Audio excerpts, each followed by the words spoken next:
સાગરભાઈનું કહેવું છે કે સમાન અવસર અમને નથી મળતો, એક બાજુ સત્તાનો પાવર છે અને બીજી બાજુ અમે કમજોર છીએ, એટલે કમજોર you are misusing the word.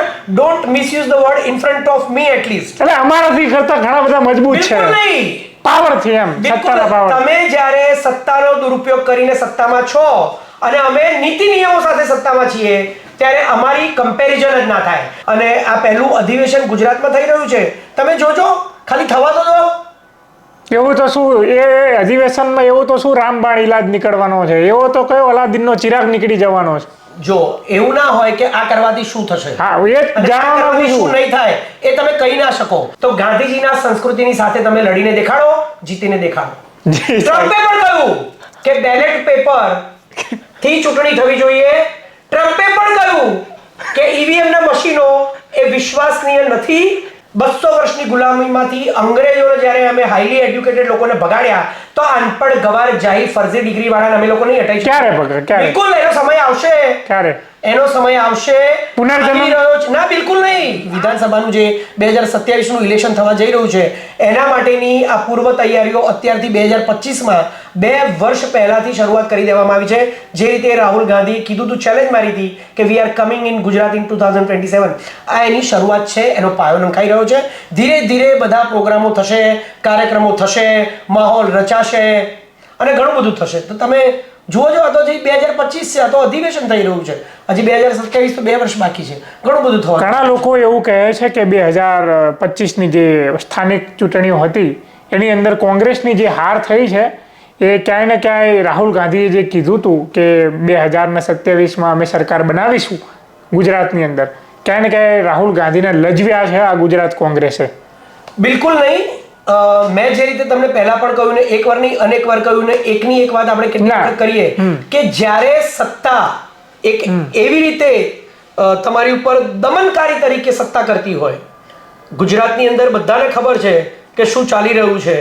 ગુજરાતની અંદર ભાજપની અંદર જ ભાજપના નેતાઓ એકબીજાની સામે લડી રહ્યા છે. એના ઉદાહરણ તમે જોયા, અમરેલીમાં જોયા, અને અત્યારે પેલા દીનુ બોઘા છે એનો કંઈક મુદ્દો ચાલી રહ્યો છે. તો ભાજપની અંદર ભાજપ પોતે શું કરી રહી છે એ આખું ગુજરાત જોઈ રહ્યું છે. પણ કોંગ્રેસ તો જે નીતિથી કામ કરતી હતી એ જ નીતિથી કામ કરે છે અને નીતિ નિયમો અને પ્રોટોકોલની સાથે બધું કામ કરી રહી છે. અને આ પહેલું અધિવેશન ગુજરાતમાં થઈ રહ્યું છે, તમે જોજો, ખાલી થવા તો દો. એવું તો શું એ અધિવેશનમાં એવું તો શું રામબાણ ઇલાજ નીકળવાનો છે, એવો તો કયો અલાદીનનો ચિરાગ નીકળી જવાનો છે. જો એવું ના હોય કે આ કરવાથી શું થશે, હા એ જાણવાનું શું નહીં થાય એ તમે કહી ના શકો. તમારે કાર્ય કરવાનું છે, તમારે મહેનત કરવાની છે, તમારે હાર્ડવર્ક કરવાનું છે, પરિણામ એ સમય નક્કી કરશે, બરાબર છે. પણ અમે આશાવાદી છીએ. એટલે આશા શું છે એમ, ઓબ્વિયસલી આ આશા જીતવાની જ હોય ને. કોઈ માણસ એવું કે હું હારવા બેઠો છું, કોઈ માણસ એવું કે આ આશા કોંગ્રેસ ક્યારથી રાખે છે, જીતવાની આશા? કોંગ્રેસ તો હંમેશા જીતેલી જ છે, પરંતુ કોંગ્રેસ હંમેશા નીતિથી જીતી છે.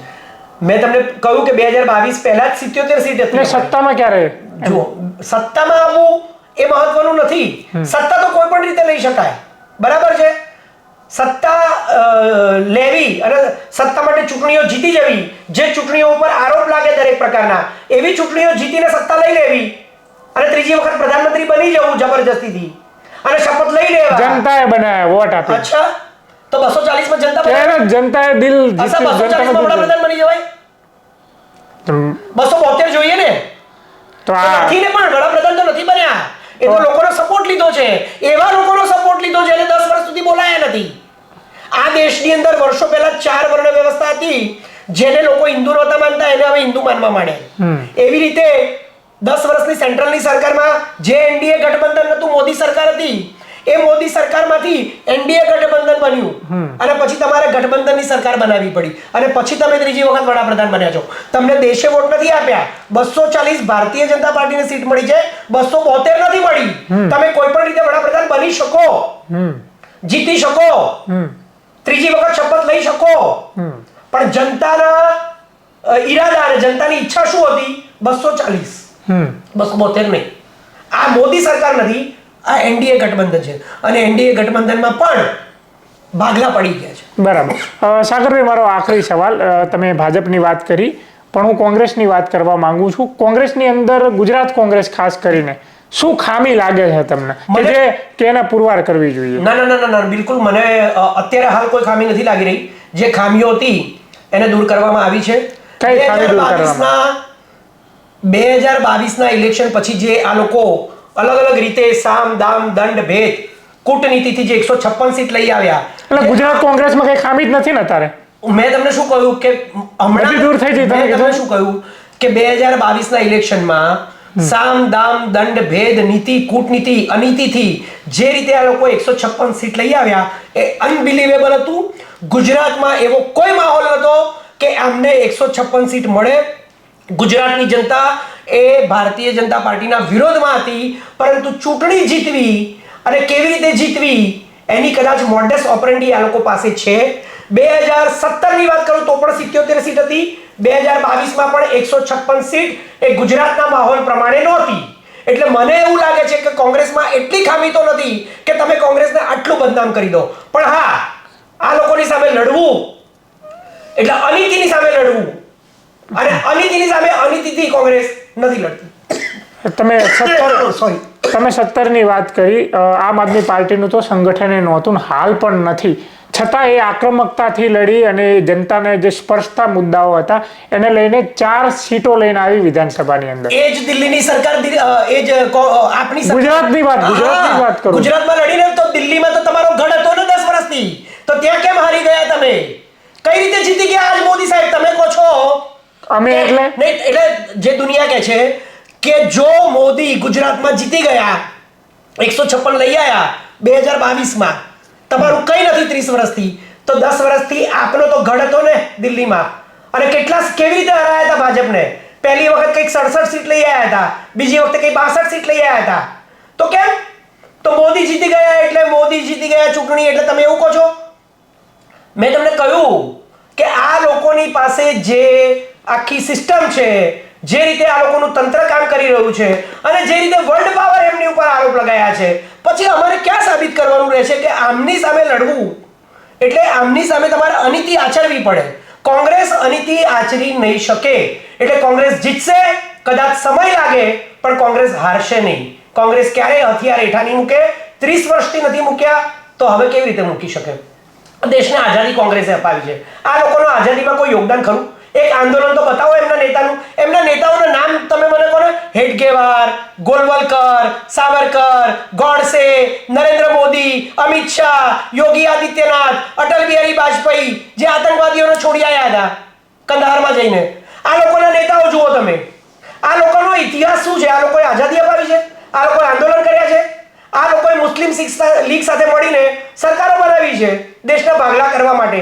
આ લોકોનો ઇતિહાસ તમે જુઓ, આજનો નહીં, નરેન્દ્ર મોદીના સમયનો નહીં, 1947 થી આ ચાલતું આવ્યું છે અને કોંગ્રેસ લડતી રહી છે. બરાબર છે? 55 વર્ષ તો કોંગ્રેસે નીતિથી કામ કર્યું, અત્યારે પણ કોંગ્રેસ નીતિથી જ કામ કરી રહી છે. પરંતુ હવે ભારતીય જનતા પાર્ટીમાં એક સ્ટેપ આગળના નેતા આવી ગયા છે કે જે અટલ બિહારી વાજપેયીનું જે કલ્ચર હતું એ કલ્ચરને પણ આ લોકો વટાવીને આગળ નીકળી ગયા છે. આમના રાજમાં જે થઈ શકે ને એ કોઈના રાજમાં 75 વર્ષના ઇતિહાસમાં કોઈ પણ પોલિટિકલ પાર્ટીના પક્ષમાં કે દળોમાં આવું ક્યારેય થયું નથી. એટલે આ એક પોલિટિકલ પાર્ટી નથી. પોલિટિકલ પાર્ટીના નામે એક સિસ્ટમ, એક માફિયાઝ, એક ગેંગસ્ટર્સ લોકો કામ કરી રહ્યા હોય ને, ક્રિમિનલ્સ લોકો, એવું સબૂતો સાથે દેખાઈ રહ્યું છે. અને ખબર નહીં દેશ કેમ લાચાર છે. 240 માં સમેટી લીધા એટલે દેશ તો નથી એમની સાથે. 272 પણ નથી આપી આ લોકોને. તો તમારા 99 આવી તો દેશ તમારી સાથે કેવી રીતે થઈ ગયો? એ 272 240 માં નથી તો 54 માંથી 99 આવે અને નેતાને, વિપક્ષના નેતાનો દરજ્જો મળે અને 300 400 લાવવા વાળા 240 માં સમેટી જાય તો એ લોકો હાર્યા ના કહેવાય, પણ અમે જીત્યા ના કહેવાય એવું લોકો કહે છે. બોલો, એટલે 99 લાઈન તમે શું ઉખાડી લીધું? મને તો આશ્ચર્ય થાય છે આ બધા સવાલોની સામે કે આટલા ભયંકર તંત્રની સામે 54 કે 55 સીટમાંથી 99 લાવી, જેનું તમે ઘર છીનવી લીધું હતું, જેનું તમે સાંસદી છીનવી લીધી હતી, એને તમારા વિપક્ષના નેતાનો દરજ્જો આપવો પડે. તમે 400 નો નારો લગાવ્યો હતો, કોઈ પણ સંજોગોમાં 400 લાવીશું. દરેક ભારતીય જનતા પાર્ટીનો નેતા 400 કરતું હતું, એના 240 આવી ગયા. તો એ લોકો કમજોર નથી ને છતાં એમની ઉપર આરોપો લાગ્યા છે કે આ લોકો અનીતિથી જીતે છે. અને વર્લ્ડ પાવર અને વર્લ્ડ મોટા મોટા દેશના લોકો પણ તમારી જોડે કોન્ટ્રાક્ટ તોડી રહ્યા છે, તમારા ઠેકા તોડી રહ્યા છે, તમારી જોડે સંબંધો ખરાબ કરી રહ્યા છે, તોય આ સરકાર જીતે છે. એટલે જીતવું મહત્વનું નથી, તમે કેવી રીતે જીતી રહ્યા છો એ ઇતિહાસમાં લખાવાનું છે. આમનો જ્યારે ઇતિહાસ લખાશે ને તો એ જ ઇતિહાસ લખાવાનો છે જે 1947માં સાવરકર અને ગોડસેનો લખાયો હતો, માફીવીરનો અને ગાંધીજીની હત્યા કરી હતી એનો. તો આ લોકોએ એ જ નીતિથી આ દેશને 10 વર્ષથી પોતાના બાનમાં રાખ્યું છે. સાગરભાઈ, હજુ એક છેલ્લો સવાલ કે ગુજરાત કોંગ્રેસની અંદર એવી કઈ ખામી છે કે જેના કારણે કોઈ પણ પાર્ટી હોય, નાની મોટી ખામી તો હોય, એના કારણે એ સત્તા સુધી નથી પહોંચી શકતી? બિલકુલ નહીં. મેં તમને બધા જ ઉદાહરણો આપ્યા, તમે મારા બધા પ્રશ્નોના જવાબ સાંભળી લો. કોંગ્રેસ સત્તાથી દૂર નથી રહી, કોંગ્રેસને સિસ્ટમ દ્વારા સત્તાથી દૂર રાખવામાં આવી છે, એના પ્રમાણ છે. મેં તમને કહ્યું મને કોંગ્રેસ, ચલો આ સિસ્ટમને કોંગ્રેસ કઈ રીતે તોડશે? બિલકુલ. કેવી રીતે? સજ્જનતાથી, નીતિથી, સત્યથી. જેવી રીતે ગાંધીજીએ આઝાદી અપાવી હતી, 200 વર્ષની ગુલામીમાંથી અંગ્રેજોને જ્યારે અમે હાઈલી એડ્યુકેટેડ લોકોને ભગાડ્યા તો અનપઢ ગવાર જાહી ફરજી ડિગ્રી વાળાને અમે લોકોને હટાવી ક્યારે ભગાડ? ક્યારે? બિલકુલ એનો સમય આવશે. ક્યારે એનો સમય આવશે? પુનર્જન્મ? ના, બિલકુલ નહીં. આ જ જન્મમાં. પુનર્જન્મ શેના માટે? પુનર્જન્મ શેના માટે? જન્મ એક જ મળે છે, જન્મ મળ્યા પછી બીજો જન્મ કયો મળવાનો છે એ તમે નક્કી નથી કરી શકતા. તો મનુષ્યના અવતારમાં જ અમે લોકો લડ્યા છે, આઝાદી અપાવી છે, લડી રહ્યા છે, લડતા રહીશું અને જીતીશું. ગાંધીજીના કલ્ચરની સાથે, ગાંધીજીની સંસ્કૃતિની સાથે જીતીશું. આવા ખુલ્લેઆમ જુઠ્ઠું બોલનારા લોકોથી કોંગ્રેસ ડરતી નથી. કોંગ્રેસમાં કોઈ ખામી નથી. કોંગ્રેસ ઓર્ગેનાઇઝ હતી, ઓર્ગેનાઇઝ છે, ઓર્ગેનાઇઝ રીતે જ કામ કરી રહી છે. કોંગ્રેસે ક્યારેય પોતાનું કલ્ચર બદલ્યું નથી. અટલ બિહારી વાજપેયીથી લઈને નરેન્દ્ર મોદીની સરકારમાં ભારતીય જનતા પાર્ટીની જે થોડી ઘણી ઇજ્જત બચી હતી ને એ પણ હવે ઇજ્જત નથી રહી. હવે તો ભારતીય જનતા પાર્ટીના લોકો પણ કહી રહ્યા છે કે આના કરતા તો કોંગ્રેસ 100% સારી હતી. સો એમના વિનાશનું મૂળ, એમની બરબાદીનું કારણ એમની પોતાની આ જે નીતિ છે અને એમનું જે પોતાનું જે કલ્ચર છે એ એમને બરબાદી તરફ લઈ જશે. જી સાગરભાઈ, આપનો ખૂબ ખૂબ આભાર. આ હતા આપણી સાથે સાગરભાઈ શાહ, જે આક્રમક રીતે પોતાના બયાન, અંદાજ જે ને પોતાની વાત મૂકી છે. સાગરભાઈ સ્વીકારવા તૈયાર તો છે ને કે કોંગ્રેસની અંદર કંઈ ખામી છે, પણ તમામ રાજનૈતિક પાર્ટીઓ હાર્યા બાદ પોતાની ખામીઓને શોધતી હોય છે. પણ હવે છેલ્લે કહી દઈશ, 100% કોઈ પણ માણસમાં ખામી હોઈ શકે. ખામી હું 100% સ્વીકારવા તૈયાર છું. સામે મેં તમને કહ્યું, હજી જવાબ તો સાંભળો. તમે જે કહો છો કે સ્વીકારવા તૈયાર નથી, એનો જવાબ આપી રહ્યો છું. સામે લેવલ પ્લેઇંગ ફિલ્ડ હોય ને તો મારી ભૂલ હોય તો હું માફી માંગુ. કોઈ એક રાજા હોય ને, એ રાજાના હાથમાં તલવાર હોય ને અને સામેના રાજાના હાથમાં તલવાર ના હોય ને તો પેલો તલવારવાળો રાજા એનું ગળું કાપી નાખે ને તો એને લેવલ પ્લેઇંગ ફિલ્ડ ના કહેવાય. જેણે ગળું કાપી નાખ્યું એ જીતી તો ગયો, કદાચ એને ગાદી પણ મળી જશે, પણ એને કોઈ સ્વીકારશે નહીં, કારણ કે પેલો હથિયાર વગરનો હતો. બરાબર છે? તો ભૂલો સ્વીકારાય, માફી પણ મંગાય, પણ લેવલ પ્લેઇંગ ફિલ્ડ જોઈએ. There is no level playing field after 2014. સો કોંગ્રેસમાં કોઈ ખામી નથી. અમને લેવલ પ્લેઇંગ ફિલ્ડ મળવું જોઈએ. એ દરેક પક્ષનો, દરેક પાર્ટીનો, દરેક નેતાનો અને દરેક ભારત માટે, દેશ માટે લડતા લડવૈયાઓનો અધિકાર. લેવલ પ્લેઇંગ ફિલ્ડનું જે ગુજરાતીમાં થોડુંક સમજાવી દો તો અમારા દર્શકોને. મેં ઉદાહરણ તો આપ્યું કે એક રાજા પાસે તલવાર છે અને બીજા રાજા પાસે તલવાર નથી, અને તલવાર વાળો રાજા સમાન અવસર મળવો જોઈએ. હા, ઓકે.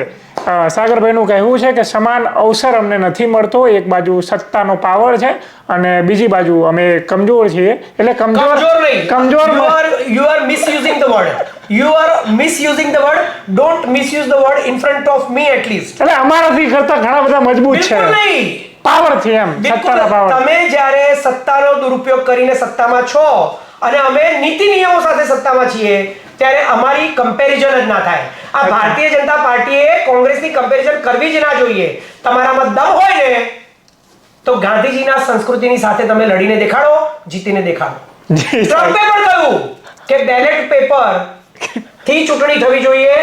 ટ્રમ્પે પણ કહ્યું કે ઈવીએમ ના મશીનો એ વિશ્વસનીય નથી, કારણ કે એમનો જે અદાણી છે એટલે કે એમનો એલન મસ્ક, બરાબર ને, તો એ પણ એવું કહે છે કે ચૂંટણી તો બેલેટ પેપરથી થવી જોઈએ. તો there is no level playing field in anything. How can you say they are winning?